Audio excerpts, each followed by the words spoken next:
Well, we are now joined in studio by Mr Motsoeneng's lawyer, Zola Majavu. Good to have you, Zola. Thank you very much for taking the time to be with us this morning. Good morning, and good morning to the viewers out there. All right, let's understand this court case better. There are two parts to the matter. Can you explain this to us? Thank you. I think the most sensible way of dealing with that is to quickly go back to the order of the 24th of October last year. In that order, the judge ordered that the SABC, amongst others, should take disciplinary action against Mr Motsoeneng, and that action must be commenced within 14 days of that order. He further ordered that such a disciplinary inquiry must be independently chaired, ordered that it must be completed within a period of 60 days, and most importantly, he ordered that during the duration of those disciplinary proceedings, Mr Motsoeneng must be suspended. Okay. But what the judge further ordered was that those disciplinary proceedings will commence when the SABC, as his employer, serves him the notice of the charges, what is conventionally referred to as the charge sheet.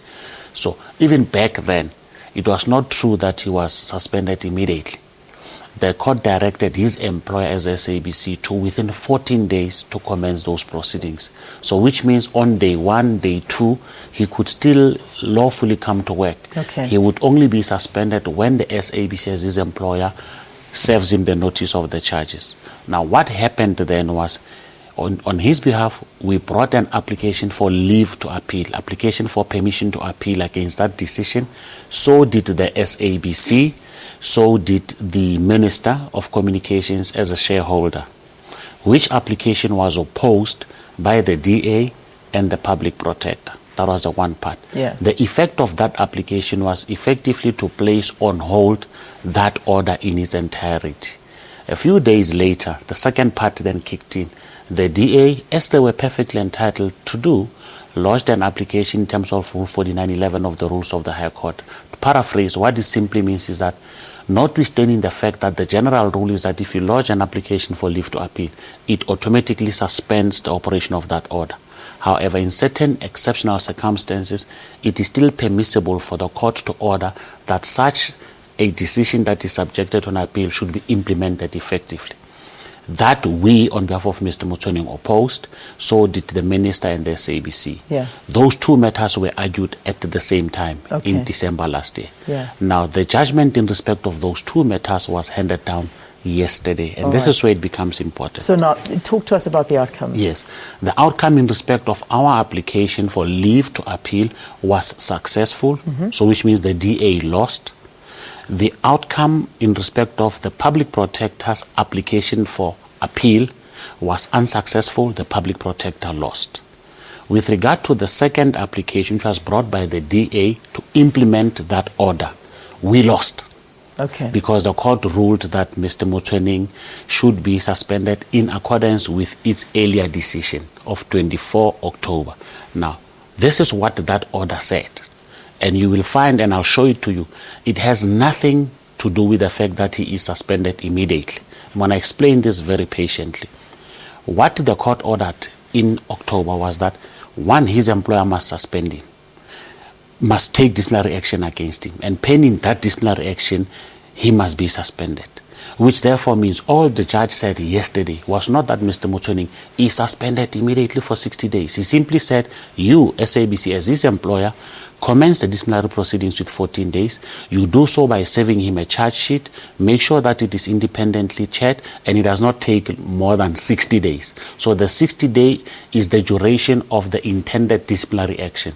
If it finishes in day 20, that will be the end of the suspension. If it finishes beyond 60 days, the court says the chairman of the SABC board must come to court to explain why is it that this disciplinary matter was not concluded within 60 days. That has now become academic, because as at 2:30 yesterday, on behalf of Mr Motsoeneng, we lodged an appeal against the decision of yesterday. The SABC launched an appeal? No, Mr Motsoeneng. I act for Mr Motsoeneng. Right.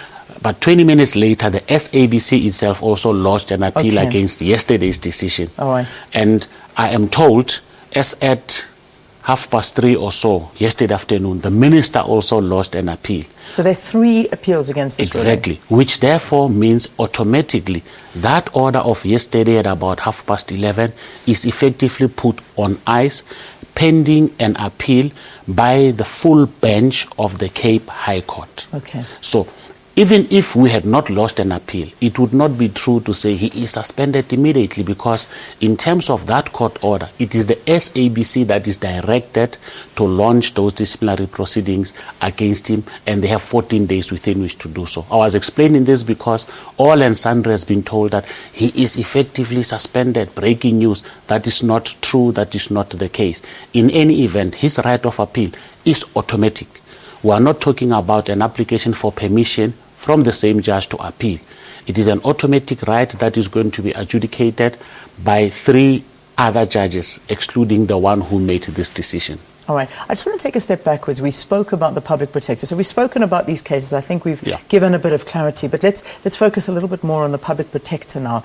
This appeal was also dismissed. So what does this actually mean now? What does it mean for Mr Motsoeneng?